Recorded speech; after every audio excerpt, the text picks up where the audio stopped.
am telling you this with full honesty. If you watch this video with sincerity and an open heart, you will not be able to deny that Prophet Muhammad is the one foretold in the Bible. This is not just a claim. It's a clear and undeniable proof. The Quran says, "The truth is from your Lord. So whoever wills, let him believe. And whoever wills, let him disbelieve. Indeed, we have prepared for the wrongdoers a fire, and we have made hell a prison for the disbelievers." Now let's turn to the Bible. In Genesis 17:18 and 17:20, Prophet Abraham makes a heartfelt prayer for his son Ishmael. 17:80, and Abraham said to God, "If only Ishmael might live before you." 17:20, and as for Ishmael, I have heard you. I will surely bless him. I will make him fruitful and will greatly increase his numbers. He will be the father of 12 rulers, and I will make him into a great nation. So here's the question. When did Ishmael's descendants become a great nation? And when did they truly begin to live before God? We know that for centuries, Ishmael's descendants, the Arabs, were trapped in idol worship. No book, no message of pure monotheism. Until Muhammad, a direct descendant of Ishmael, was sent by God. He shattered the idols. He revived the forgotten truth. And he united his people. Under La ilaha illallah, the message of pure monotheism. That was the moment when the descendants of Ishmael truly became a great nation, not just in number, but in submission to the one true God. This isn't just a matter of belief, it's a matter of historical fact. And if someone still denies this truth, the problem isn't in the evidence, it's in their heart. Now, let's watch the video, where a Muslim and a Christian engage in a sincere discussion that brings these truths to light. The topic of the day is the promise given to the Ishmaelites that they'll be a great nation. Okay.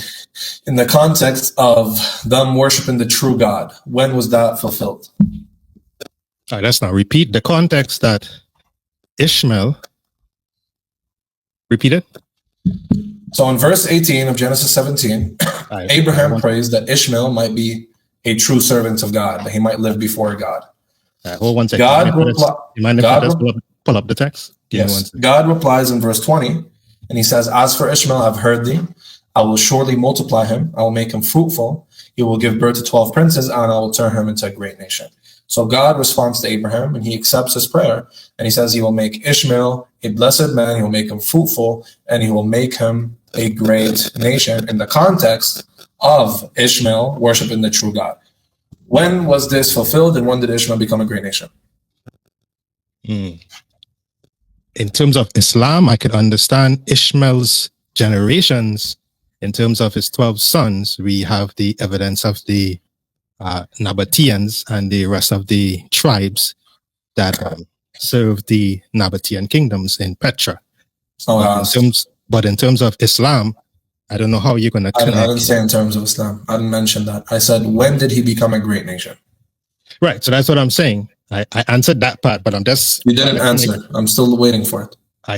Are you listening? So I said... I'm listening, yeah. Right. So I said, in terms of his 12 sons, the Nabateans, right, which are descendants of Ishmael, has had a great civilization in Petra. Yeah. So remember in verse 18? Included in the Nabateans were also his brothers, his tribal brothers, that constituted the kingdom of the Nabateans. Nice. So remember, I asked you in verse 18, it's in context of Ishmael becoming a true worshiper of God and his nation becoming true monotheist worshipers of God. That's the context of great nation. A great nation, according to the Torah in Exodus 32 and Deuteronomy 4, is a nation that worships God and has a body of laws. That suits the context of verse 18. When did the Arabs become a nation that worships God? Right. So this is what I'm saying. Right? Yeah. Nowhere in the text is alluding to what you said, but what it's verse 18. I said verse 18. All right, so let's read verse 18. It says, "And Abraham said unto him, O Ishmael, might live before thee." Okay, there we go. So then Abraham is asking that Ishmael might worship God, that he might be after God, that he might live before God, correct? If you want to interpret it that way, I can allow Okay, so when did Ishmael, and we know Abraham is a righteous prophet, correct? Yeah. If you want to turn it that way, no problem. So when Abraham is asking God to make Ishmael a great nation, does Abraham have in mind a numerous nation that worships idols and going to hell, or a nation that worships God? What does Abraham have in mind? Right. So all Abraham asked God was that Ishmael might be blessed. But let me answer. Yeah. All Abraham in the text of verse 18, right? All Abraham asked was that God would bless him. Right? It is God who responds. But let me finish. Yeah. Right? It is God who responds, right? And said, as for Ishmael, I have heard you, Abraham. Behold, I have blessed him and will make him fruitful and will multiply exceedingly. 12 princes shall he begat, and I will make him a great nation. So in my response, did I not answer you and said, no, Ishmael's seed? You keep jumping over the point. I'm reading the text that you gave me. So the question was, when Abraham asks for his son, or prays for his son to live before God, does he have in mind that he wants his son to be a numerous nation that worships idol, or does he want his firstborn son to worship God? Right, and I'm saying nowhere in the text indicate that. But it is, I'm telling you, sir. So we're gonna try this again. Okay. No. Wait. Let me answer. Stop running. Let me answer. Stop panicking. Listen, you always manifest when Stop panicking. Stop panicking. I don't panic. Please stop panicking. Could you read the text then? Could we read the text? Yeah. Could we read the text? Oh, that Ishmael may live before you. What is that? Okay. What does that mean? It means that he will worship God. Okay. Cool. And I'm saying, okay, fine. Sounds good. Sounds good. So Abraham wants. Stop cutting. I'll agree with you. So Abraham wants. Dude, stop. So Abraham wants Ishmael to be God-fearing and worship God, correct? Live before him. Good. So he wants Ishmael to be a God-fearing nation, correct? Correct. Good. Wait. He said him, and God says that I will bless him and make him into a great nation. So when did that happen? When was Abraham's request granted? Right. And that's what I'm saying. I answered initially and said, of the 12 tribes, right, that sprung out from Ishmael, one of them was a descendant called Naboth. Of him, in the city, in the nation of Petra, the kingdom of Petra, where the rest of some of his brothers also were, that is the great civilization. Okay, right? Did they worship God? Was that? Did they worship God? I would say that's inconclusive. To answer it, to say which God they worship. This guy is actually running right now. No, what I'm asking you. You know what I'm asking you. Let me put it this way. They did not worship Allah. The question. Okay, let me tell it this way. They did not worship Allah. No, did they worship God? They worshiped the God of his father. They worshipped the God of Israel, the Arabs? Right, the God of his father. So the Arabs, when did the Arabs start worshiping the God of Israel? So Ishmael worshipped the God of his father. No. When did the nation of Ishmael worship the God of Israel? I'm saying that when you ask me, right, which nation, I told you, this is what I tried. Good God. Sir, let's try it one more time.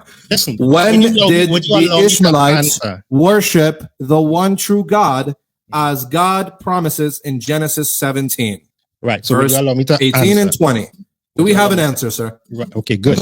And I'm saying they worship the God of Ishmael's father, and they also worship idols. There's evidence of both. So did they worship? When did they worship idols, and when did they stop worshiping idols? Right. So this is what I'm saying, right? Based on the fact, right, that Ishmael knew the God of his father, Ishmael worshiped Yahweh. And I'm telling you that nowhere there does Ishmael. Well, let me finish. Why you always keep interrupting? I listen to you. Because you're not addressing the point. No, I answered your question from the jump. I told you. This is the question you asked me. Could you explain to me? Let me repeat the question, right? This is what you asked me.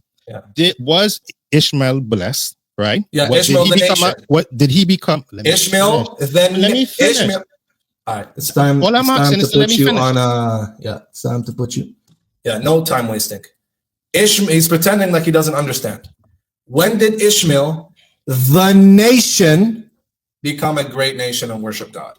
Right. I answered you and tell you the descendants, right, of Ishmael. It is the 12 sons that God said that would become a nation, right? So when did they start worshiping God? And I listen, you asked me, when did they become? I told you it is the Nabateans. Is that correct or incorrect? Okay, Is that sir, correct or sir, incorrect? sir, I didn't ask you when the Nabateans worship God. Are the I Nabateans asked you, descendants of Ishmael? when did, oh, good God. When did Ishmael as a nation, so the Arabs in totality, start worshiping God? How are you tying Arab and Ishmael? Because Arabs descend from Ishmael. Prove that to me. Yeah, the Arabs that we have documentation of in the 7th and the 6th centuries claim that Ishmael is their father. We know from biblical texts and Talmudic traditions that Ishmael is the father of the Arabs. Do you deny that Ishmael is the father of the Arabs? I am denying that Muhammad doesn't come through the line of Ishmael. I didn't talk about Muhammad. I said. Well, I'm saying Islam to Muhammad. Sir, I spoke about Islam. Sir. Hello. Islam. I spoke about Arabs. Did I say Muhammad? Did I say Steve? When well, did the Arabs, who are the Ishmaelites? No, they're not only the Arabs, because what I'm saying is. So when did, sir? Well, sir, let me answer. I'm this saying question stumps them so much that they can't answer it. You have Yemenites that are Arabs. You have when Iraqis, did the kingdom of Ishmael become a great nation? So let's clarify the point that you made. You said the Arabs all came from Ishmael, right? And I challenged you on it. I didn't say the Arabs all came from Ishmael. Why are you lying? Well, okay. So then could we clarify? Not all Arabs could have descended from Ishmael. Could we agree on that? No, we could agree that the Arabs that existed in the peninsula came from Ishmael. We can agree on which that, peninsula are we talking about? In the Hijaz? Which peninsula are we talking about? Are you stupid? In the Hijaz, yeah. The Arab peninsula, the Hijaz. Right, where did those right, good. So Arabs in the come Hijaz, from? We would include Mecca, Medina, and the Mecca, surrounding. Medina, the Nabateans, right. even the Yemenites. Also include let me finish. Even the Yemenites who mixed with the descendants of Ishmael. So we know that the Arabs all over the peninsula came from Ishmael, and the Yemenites mixed with the descendants of Ishmael. So the Arabs in totality come from Ishmael. So now, please. So can I challenge you? Okay. So can I challenge you to show that sir, you can't prove stop that running from the question. No, I'll answer your question, but in return, can I challenge you? When did Ishmael become a great nation that worships God? Right. So I'm saying, right, it is true his descendants, right? So I'm challenging you on the guys. Am I speaking Chinese? Right. So I'm challenging you to prove to me that any of the Arabs in the Hijaz can trace their lineage to Muhammad. When did the Ishmaelites become a great nation that worships God, sir? And my brother, I answered. My brother, now I'm challenging you. Guys, it's like I'm speaking Vietnamese. But I'm challenging you. Can you prove any of the tribes in the peninsula can trace their lineage? According to you, sir, whoever Ishmael is, when did they become a great nation that worships God? And I said through his descendants. Okay, who? His 12 sons. Who are they? They listed in yes. Genesis. Who are they? I told you one of them, the main one of the civilizations, is Nabat. Him and his brothers. What about the others? Who are they? Who? The Yemenites? All of them, the 12 sons. There were other sons, but they were not. Who are they? I can't remember the list of all of them. Are they Arabs? In the Bible. Are they Arabs? Are they Israelites? Who are they? They're Ishmaelites. Okay, that's what they were called in the Bible. Today, who are the Ishmaelites? Who are they? No one can trace the Ishmaelites. So we don't know the Ishmaelites anymore. They're gone? No, I'm saying no one can trace their lineage. Okay, do you know who they are? I'm saying no one can. So if anyone claims they can trace it. Then the Ishmaelites are lost. Correct. Thank you very much. Just like you're lost in the chat. You see, guys? What this question does to them? You see what this question does to them? The Ishmaelites are lost. We don't know who they are, guys. A second ago, they were the Nabateans. So now, you've seen the evidence. You've heard the verses from the Bible. You've witnessed the testimony of the Qur'an, and you've seen the historical truth unfold. That Prophet Muhammad is the one foretold, the one for whom Abraham prayed, and the one whose coming fulfilled the ancient prophecy. So now, the real question is, did you really listen? Not just with your ears, but with your heart. Abraham said, "Oh, that Ishmael might live before you." And God replied, "I have heard you. I will bless him. I will make him fruitful and greatly increase his numbers." He will be the father of 12 rulers, and I will make him into a great nation. But when did Ishmael's descendants become a great nation? Was it just a number? No. They became a great nation only when they came to worship the one true God. For centuries, the descendants of Ishmael lived in idol worship. No prophet, no revelation, no monotheism, until Muhammad, the descendant of Ishmael, was sent by God. He awakened the hearts of the Arabs. He shattered the idols, and he revived the message of pure Tawheed. There is no God but Allah. That was the moment when the prophecy was fulfilled, when Ishmael's descendants became a nation not only great in number, but great in faith. So if you're a seeker of truth, you've now seen that. The Bible doesn't lie. The Qur'an doesn't lie. History doesn't lie. If your heart is open, then why do people still reject the truth? Will you be among those who say, we follow only what our forefathers followed, even when the evidence is right in front of you? If you truly love God, then you must also love his final messenger. If you truly believe in justice, then let your beliefs follow proof, not pride. Remember, those who believe and do righteous deeds, for them is glad tidings. And those who turn away from the truth knowingly, for them is a painful punishment. So now it's your turn. This video is not just information. It's a call to your soul. Will you accept the truth, or will you walk away even when it's crystal clear? Seek knowledge. Reflect deeply. Make a decision before it's too late, because on the day of judgment, this video may stand as a witness for you or against you. Islam is calling you with reason, with compassion, and with proof. Believe in Muhammad. Return to your Creator. If you found this video thought-provoking or powerful, like, share, and subscribe to help spread the truth. I'll see you next time, inshallah. Until then, stay honest, stay curious, and stay guided. I'm out.